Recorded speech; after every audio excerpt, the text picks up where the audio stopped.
Yo guys, what is going on? Welcome back to another Division video. Today I'm here for the low levels. As you can see in the top right, I am low level of 14. People are thinking I'm noobs right now, but I'm not. Okay guys, I just wanted to help out the people that had just started the Division, show them what they need to do for the Dark Zone. So in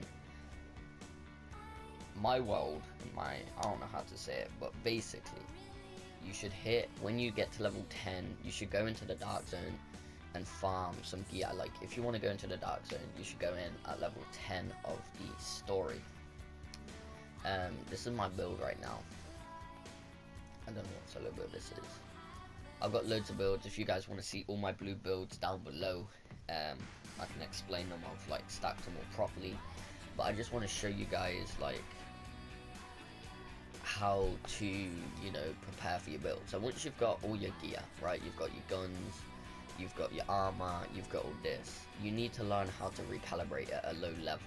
Okay, you need to really learn how to calibrate at a low level. So what you want to do is come to the terminal right here, and there's going to be this crafting station. If you walk up to this, you can actually buy blueprints and you can craft them, but obviously these are all high levels off of my other character. But if you actually buy the right level things like these right here, you can actually craft some of these weapons and make some really good god roll talents on your guns. Whatever guns you want, you can have them, and this helps out. You can also do the same with armor. You can craft some armor like so, as you can see, all of these pieces. And if you want to craft more and more, when you get your items, if you go down to the bottom over here, you see how all these are locked. Hang on, see if I got a low level one. No wait, that's a site. If you come down to here, you can actually like crafting mods. It's weird, but that's how it works. But yeah, you can buy all sorts of kind of things. So I just bought one here. Let's see if it's any good. It's for skill power. It puts your skill power up quite a bit, but your toughness goes down quite a bit. It's an electronic mod. I already have loads of them now, probably way better. But yeah, this is my build right here. And once you've got your build, you know, you can make a couple. Anyway, you've got all your gear together and you're trying to think of a build to run. This is probably one of my favorite builds to run right here. It's got quite a bit of DPS, quite a bit of toughness, and a lot of skill power to keep my heals very, very good for solo. But what you want to do is you want to come down to the base once you've got all your gear and your weapons and come to the recalibration. Now once you're at the recalibration, you can do your weapons and you can see what you want on your weapons. So for my AUG, what I really wanted on my AUG was predatory, because if I kill a target, it regenerates 35% health over 20 seconds. So that's like a lot of healing with my AUG over 20 seconds, which is pretty nice. And then also the best talent in the low areas is determined, because if you killing a target reduces all skill cooldowns by 7.50%, which is like amazing. So if you do that, if you get a kill with your primary weapon, your skills are gonna come back 7.50% faster every time you get a kill. And that's why I don't stack into skill haste, because I think skill haste is a waste down in the lower DZs. So the next thing is on your mask. Now you can build like any build you want, but a good thing to have on your mask, or a thing that you actually really need, is a critical hit chance. If you have critical hit chance on your mask, that is the best roll there. On the chest piece, you need health. It doesn't matter electronics or skill XP, increased skill XP. That doesn't matter. You can change those two if you already got health. But yeah, you definitely need health on the chest piece. On the backpack, you definitely need health. Your preference on the other two rolls. On this, you definitely need SMG damage or assault rifle damage, shotgun damage, you know, any gun that you're using. And if you don't want to do that, then you can stack into critical hit chance again, or you can change your skill haste and get skill haste. But I say take weapon damage on the gloves. For the holster, I've got reload speed. I think you can actually get different things. Wait, I don't think reload speed's probably the best thing to go with. Health health is a very good thing to go with, or skill haste is probably the best thing to go with. So if you guys don't want skill haste because you're running a determined build where you kill someone, your skills come back faster, then just go ahead and put health as the best role on the holster. Then we have the knee pads. What you want to put on knees is health and damage to elites. That's like the best thing to do there. And then burn resistance or disorientated resistance. But yeah, you definitely want health. And then that is how to build all your pieces that you've got. And once you've done that, you'll come out and look at your character screen, and your firearms will, like, your DPS will be gone up, your toughness will go up, your skill power will go up, and they'll all kind of change up and down, but you'll be so much stronger. Another tip for this part is make sure you're getting these talents. Like for this one, it needs 141 firearms, 235 toughness, and 141 skill power, or electronics, sorry. And for this, 188 firearms and electronics at 235. So make sure you're getting those and it's working for your build. Now if you didn't want predatory org, then I would recommend you going for a DPS org like Unforgiven, which is really strong, or even running a competent instead of your, I forgot what it's called, determined. You can run a DPS, but I just like to get my skills back faster without having to stack into skill haste. So yeah, once you've done this, this next part is for the people that this is their second character. But if you guys have a lot of division tech, which is right over here, this gold one, 742, then you can roll these guns. You can make your guns have stronger like base damage, and that works. And then you can up everything, like on your masks and stuff like that. You can keep on upping it, and this is the optimization station, so don't use the wrong one. Alright, make sure you guys, this is after you finish your build completely with the recalibration. Then after the recalibration, you go to this and you optimize it and make all your stats a little bit better, and that'll put your DPS, your toughness, and your skill power up. What I recommend is that I know a lot of people with their builds are going to be just stacking into one thing. Say they want to be a DPS build, they're just going to stack into DPS. That isn't actually the right thing to do. The way you want to get DPS in this low level blue kind of build is go ahead and do it with the talents on your weapon. So like if I wanted a DPS build, I could maybe have like 8,000 DPS and just use this lightweight M4. Weapon damage is increased by 10% for 15 seconds after using a skill. Since this is the low bracket, I am going to be able to kill about 3 to 4 people in 15 seconds, to be honest. I can probably kill 2 to 3 people in 15 seconds with competent, and it gives me a 10% extra DPS stat, as well as Unforgiven. Missing health segments increase your damage. One missing segment plus is 10%, 2 missing segments is 25, so that's 25% more damage when you're on 1 bar of health. So face tank with that basically, and have a tank build with the final measure. I mean what's it called? Unforgiven org is a tank build, so have a lot of toughness and then use Unforgiven.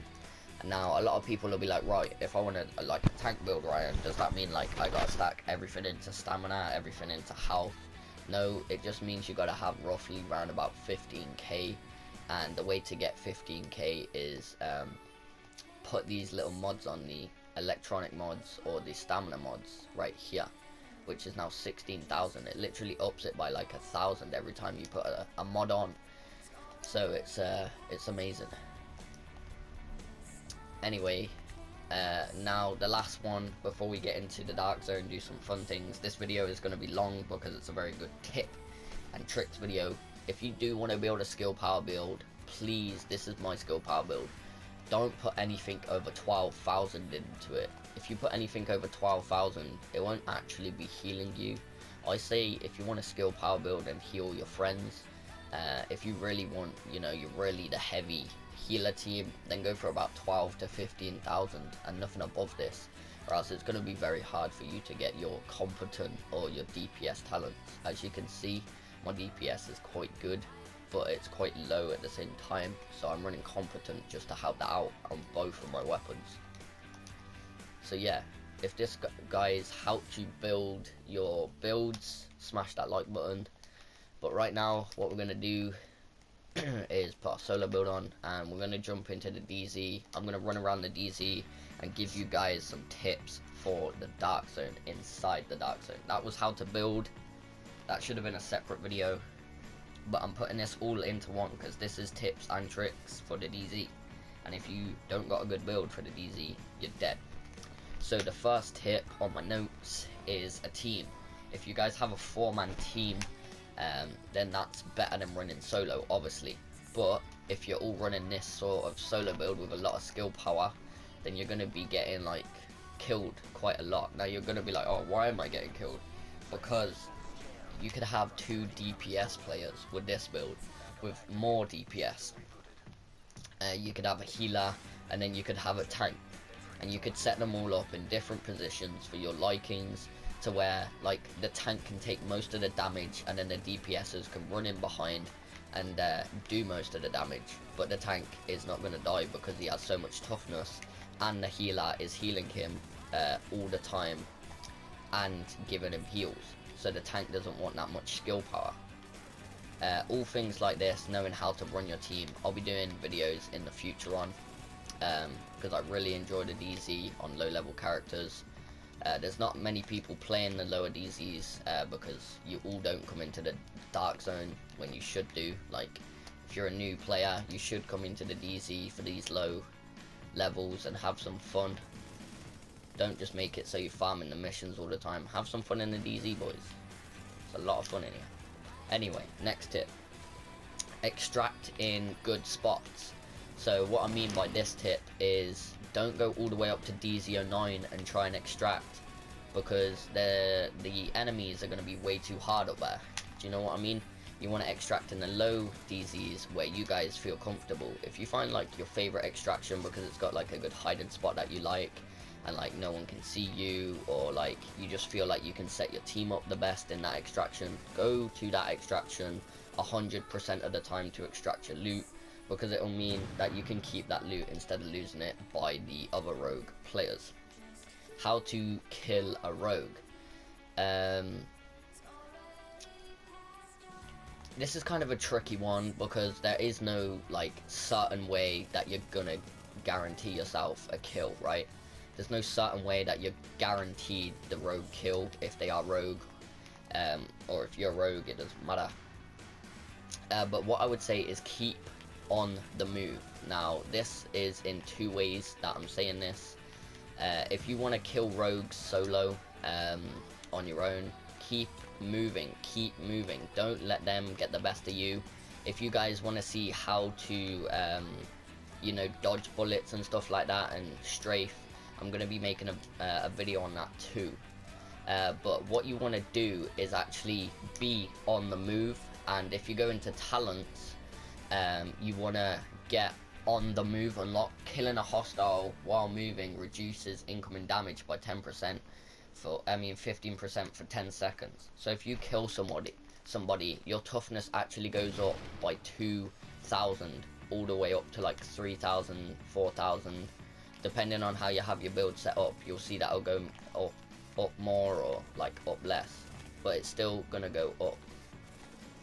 So if I kill somebody on the move for you, I have 13,000 toughness right now, where if we let it go off, I actually only have 11,000 toughness. Let's do it again. I'm going to kill this guy while I'm on the move, and it goes back up to 13,000. So if you want to be killing rogues, keep on the move. If there's more than one rogue, keep moving, keep killing them while on the move, and you'll have more toughness to actually kill them with or tank them with.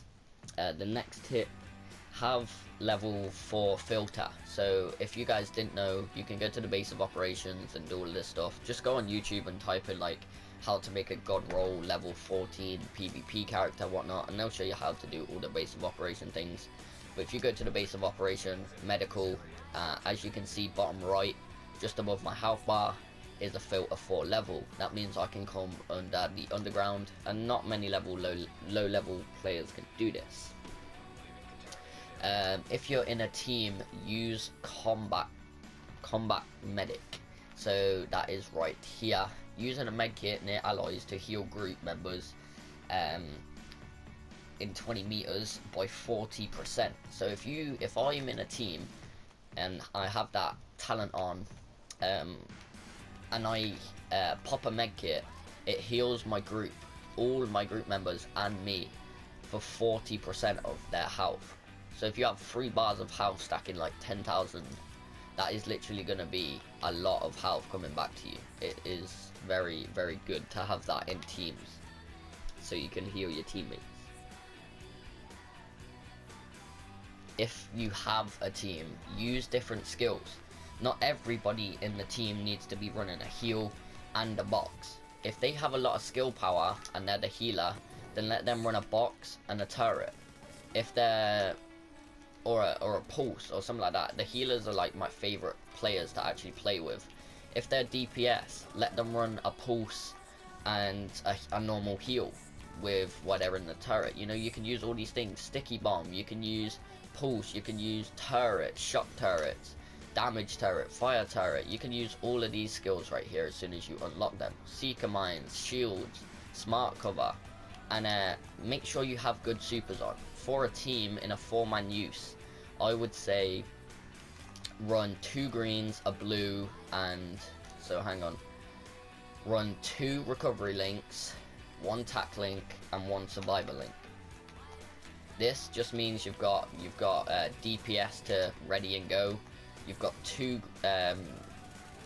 greens that'll get your players up to full health and back off the floor if they get dropped. And then you have a blue, so you have way more toughness and you can actually run away and do a lot more tanking if you need to. The next tip, if you're solo, use on the move. I've already mentioned that, but if I just go over it really quickly again, if you're solo, use on the move right here. Killing a hostile while moving to reduce 15% for 10 seconds, you know, more damage. So you get more toughness. You get 2 to 6k more toughness, depending on how you build your build. If you want to see how to do that, just comment down below. Look for good servers. So look for servers that you're going to have fun in. Now, if you want to loot, you're obviously not going to want to die with that loot. So look for like a dead server, as called. So look for not many people in a server. But if you want to go rogue and you've got a 4-man team and you're having a little bit of fun, and you want to go rogue, keep on changing servers so you can find people and actually fight them. So if you guys want to see a video on how to find different servers, hit me up down below. Loot up. Yeah, this is a good one. Let me show you a really good loot spot as soon as you spawn in. So loot is like one of the biggest things in this game, obviously, because if you don't have your good loot, then you're trash at the game. I've got a full level 14 blue build. I'm not cheating with any purples, because I don't feel like doing that. But yeah. So if you come down here as soon as you spawn, in the DZ bottom left corner, and then you turn left straight out of the checkpoint. If you actually come down here and turn left right here, there's gonna be some enemies.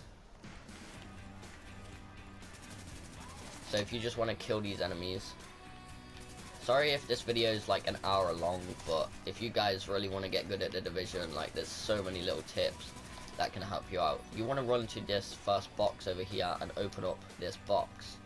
Once you've opened up that box, head through here. This is a small tiny loot run that you guys will be able to see. I do have better loot runs. You can actually open up this box right here and get another 2 blues, and I recommend that you come in here at level 10 and start doing this little farm right now. You can get that box right there, and if you run around this side, you can get this box right here. Now that's like the best little farm. There's like 4 boxes right there. The next tip, let me see. Buy from vendors. Yeah, actually, while we're over here, I'll show you what I mean. So if you guys know, this is all a part of looting up. If you buy from vendors, they could have something better than you've got. Make sure you're not buying level 15 things, as you won't be able to use them in this DZ bracket. Just make sure of that. This is the level 14 DZ bracket, the lowest bracket in the game for brand new starters hitting the division.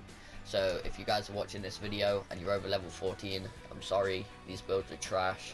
Everything I've said in this thing is not for you. But if you're under level 14 or going to be playing in level 14 bracket, then everything in this video is for you. So these are the Dark Zone vendors at every purple checkpoint along the DZ right here as I'm showing. You can come up to them and they're going to be selling like good guns, good masks, and as you can see, they're actually selling pretty good items today. So that's a level 43 mask. I think I'm going to go ahead and pick that up right there. So yeah, they do sell things even for me, even though I've put many hours into this level 14 character. It's not the best level 14 character, but yeah. Kill players for loot. So if you see players running around in the DZ and they're the same level as you and you've got a team, try and kill those players. They could have better loot than you have already got on your character, and then if you can kill them and extract their own loot, then you're going to be getting their loot, they're going to be mad at you, it's going to create conflict, you're going to have more fun, and you're going to be progressing, getting more XP this way, and having a lot more fun. Use grenades. Okay, you don't understand, right? The overpowered thing in this game, in this low level DZ, isn't guns. It isn't how well your team is prepared, right? I can wipe a 4-man team with like 2 to 3 grenades. Now I know that's a lot of grenades when you're in the low level, but you can always restock and just get all your medkits and your grenades back. But yeah, if you use grenades right, you dodge their 4-man bullets, or even if you're in a team and you just lead them down an alley and start killing them, make sure to use grenades. This is like the best thing. Look, watch this, right? There's a grenade out. Look how much damage it did to that NPC, right? It took nearly all of his shield off for me. That makes it easier for me to kill them. But if they're a level 14, hang on. If I just run away from these guys, I'm just going to show you how weak I am once I've been hit by a grenade. So let me quickly show you, right? Let's make sure no one's coming. I have 11,000 toughness. You could have more or less, but take it with a grain of salt. Watch this. Boom. I was nearly at full health and now I'm nearly dead. That's why I'm going to have a lot of skill power, because the bleed in this game with the grenades, I'm still bleeding and actually taking quite a lot of damage. That's why the grenades are so good. They can literally nearly one-bomb anybody under 11k health. If you haven't got 11k toughness, 12k toughness, you're going to be one-bomb grenaded. And they're so overpowered. And yeah, have fun with that little tip, guys. And you can hit people with the grenades and do quite a bit of damage as well. Not as much as your gun, but it's pretty funny. Get to know the DZ. So if you guys don't know the DZ, it's your first couple times in the DZ, your first week of the game, you need to get to know the DZ. Find someone that does know the DZ, team up with them, follow them around, and just let them explore the DZ with you and show you how to explore the DZ. And they'll show you all kinds of things, and I'll show you a little hidden one here in DZ02. If you come to where I am and turn left, right here, there's actually a medkit that you can pick up, and as you can see, I'm on 2 medkits, now I'm on 3. The next tip, don't trust people. If you're near a checkpoint that you feel comfortable with or not comfortable with, and there's a 4-man group and there's only 1 or 2 of you and your friends, then get out of there. Even if they chase you, just keep on running if you've got loot that you really need. Keep on running, do not trust people. Use medkits. You can restock medkits. If I go in right now, I can go from 3 medkits all the way up to 5. 5 medkits is a lot of health. That's literally my normal heal that is on cooldown right now 5 times. It's just as good as my normal heal, if not even better, because it takes the bleed off of me 5 times. What build to use? Now this is a very good one. It really depends what situation and what kind of server you're in. If you're in a server with a lot of people going rogue, you're going to be wanting to use something that can drop quick, tank their DPS, and have a good heal, so you can run away, heal, and get back into the fight good. Or you can literally just have a skill power build, place down a turret, sit behind it, and blah de blah de blah. But then you're going to have to run away if anyone rushes you. All these are